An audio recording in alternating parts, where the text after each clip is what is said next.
So today I'm going to try to take an animation clip from a character in Unreal Engine and apply it to one of my characters, Gumboy, and try to get it back in Unreal Engine. So this is not actually going to be any kind of a tutorial or anything like that.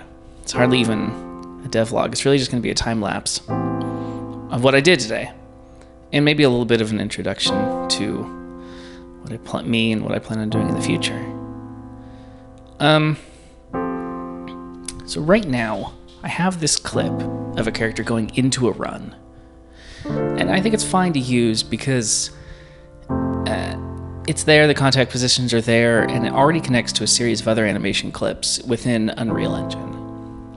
And so it's going to require a lot of modification to work with my character, with Gumboy. And it's going to require some tweaking to also line up with his personality. But the basic mechanics of it, the foot placement, the contexts, I think are fine.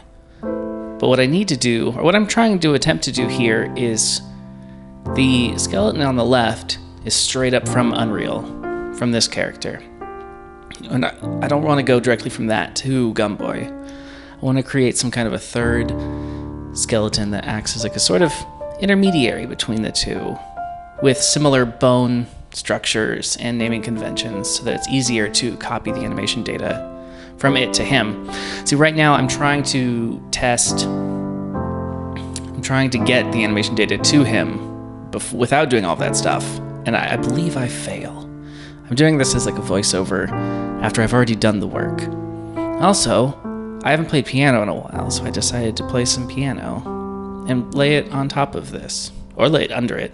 I don't know. But the point is, it didn't work. Well, it sort of works. Look at that. What did I do? Oh, that's right. I used the Rococo motion capture suit software to transfer the animation data from one character to another.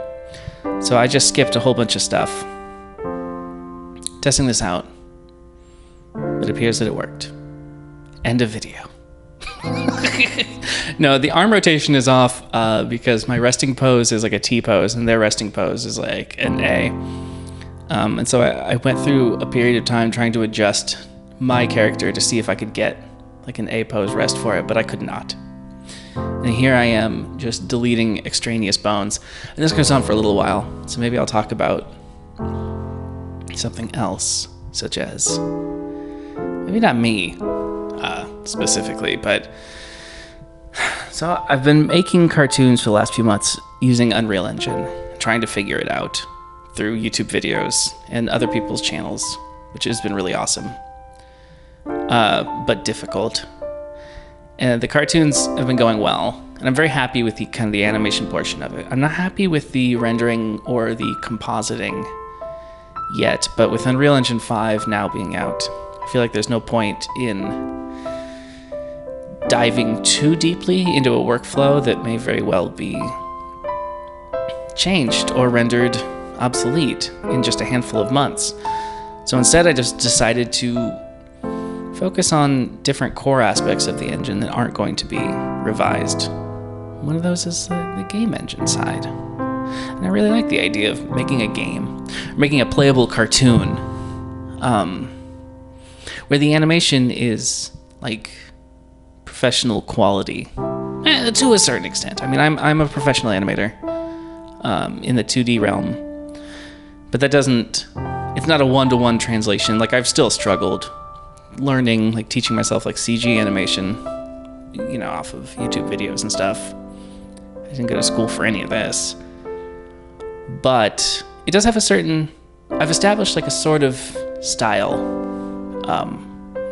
that I think could translate well into games. Here I am trying to adjust the origin point of the character because I somehow accidentally made him floating. Anyway, so one of the core components of learning how to make a game is first and foremost having like a character that can move. And unfortunately that requires a lot of, you can use prefab characters and things like that, but I have a character, but that requires all of this extra work, trying to get a character that is animatable in a way that will at least allow me to start focusing on game dev and development and stuff like that.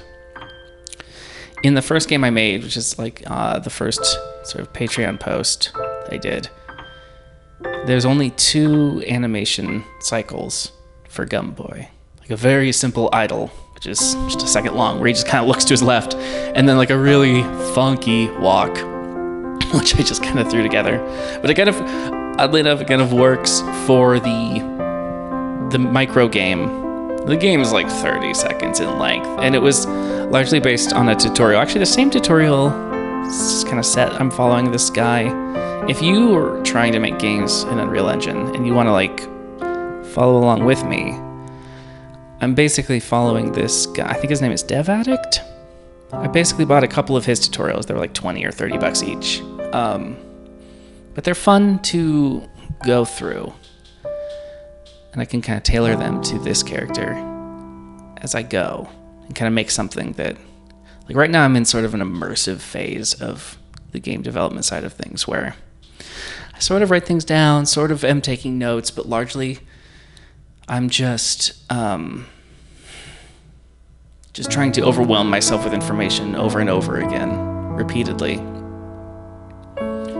So until I start to notice, like, there's so many different ways to learn things, but one of the ways I kind of like to learn things that's fun for me is the overwhelming myself, following blindly until I start to notice patterns and repetitions in some of the tutorials, and I can start to predict what I should do next.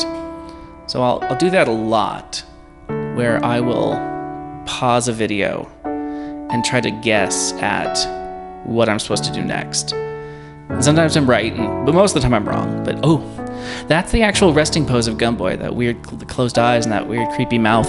And that's because his mouth is made up of a series of shape keys that do not blend in with each other. They pop very much from one mouth shape to another, exactly in like a traditional animation style. I may go into his design at some point. I haven't thought about that. But his mouth shapes all have a 1-to-1 correlation with traditional animation, which uses, getting closer, which uses like A, B, C, D, E, F, G, H, J. Some TV shows use K as a mouth shape, but I don't. But the A, B, C, D, E, F, G, H, J don't actually have anything to do with the mouth sounds the letters correspond with. Like a J mouth is actually like the sound E or S, depending on what show you work on. And then the F mouth is the actual OO. And weirdly enough, the G mouth is the F sound, the F. That's a G mouth.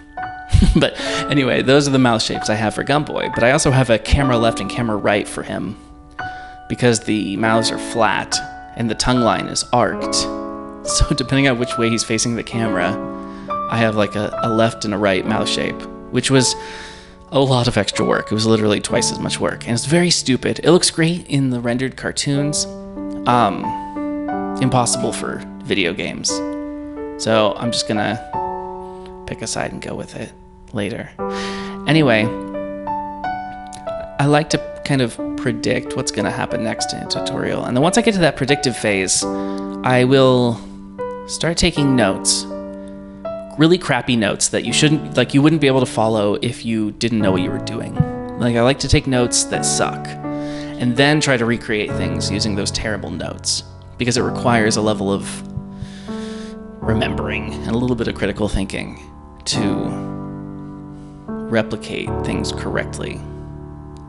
It doesn't always work. Sometimes I fail miserably, and then I have to rewatch the videos and take slightly better notes so I can get back to a crappier version of the note a second time, but not always. Right now I'm making bones for a sword and a shield for Gumboy, because this tutorial is going to be like a little, I think it's supposed to be like Dark Souls, I guess.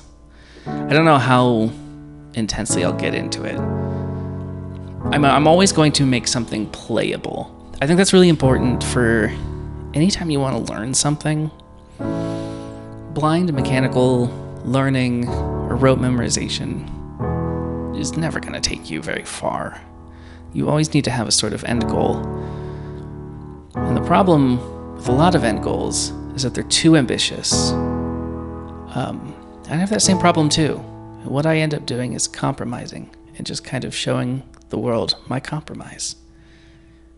Speaking of which, this is over. Goodbye.